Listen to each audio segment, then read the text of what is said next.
नमस्कार विद्यार्थी मित्रांनो, आता आपण पाहणार आहोत नाम. तर नाम म्हणजे काय?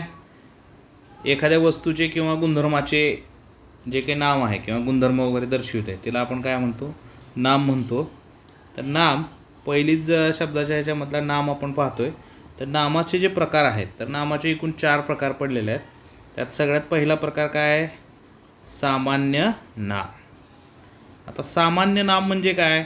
तर सामान्य नाम म्हणजे कॉमन नाऊन ज्याला आपण म्हणतो इंग्रजीमध्ये. तर ह्यात काय होतं? एकाच जातीच्या परंतु समान गुणधर्म असलेल्या. म्हणजे पहा, आता आपण काय करतो, एका शाळेमध्ये 100 मुलं आहेत, म्हणजे मुलगा, फूल, त्याच्यानंतर काय, झाड, ठीक आहे, भांडे इत्यादी. म्हणजे समूहाबद्दल जो काही नाम आपण वापरतो त्याला आपण म्हणतो सामान्य नाम म्हणतो. त्याच्यानंतर दुसरा जो प्रकार आहे तो विशेष नाम आहे. विशेष नाम म्हणजे काय? आता समजा एखादा मुलगा आहे, त्याचं नाव काय, राहुल आहे समजा, तर त्याला आपण काय म्हणतो?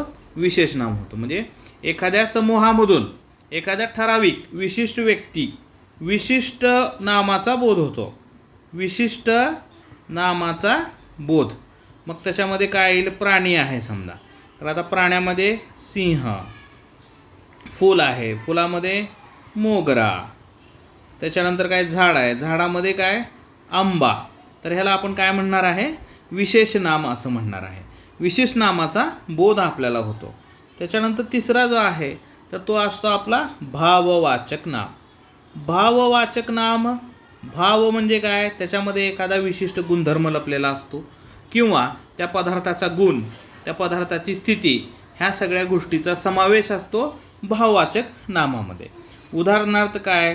तर समजा आता आपण काय म्हणतो, माझे बालपण असेल किंवा हुशारी, गोडी, धैर्य, आनंद, ह्या सगळ्या ज्या गोष्टी आहेत तर ह्या सगळ्या शब्दांना आपण काय म्हणतो?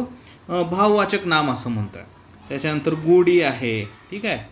तर ह्या सगळ्या जे काही प्रकार आहेत, गोडी, आनंद, हुशारी, त्याच्यानंतर गरिबी, श्रीमंती, ज्या नामामधून आपल्याला एखादी पर्टिक्युलर ठराविक परिस्थिती, त्याच्यानंतर एखादी भावना, ह्याचा बोध होतो, त्याला आपण भाववाचक नाम असे म्हणतो. आणि चौथा जो प्रकार आहे तो आहे धातुसाधित नाम. चौथा प्रकार काय आहे? धातुसाधित नाम. तर धातुसाधित नाम म्हणजे काय? जर समजा एखादं क्रियापद आहे, आता पोह ही क्रिया आहे, तर त्याला आपण काय लावतो? प्रत्यय लावतो, पोहणे. तर हे झालं धातुसाधित नाम.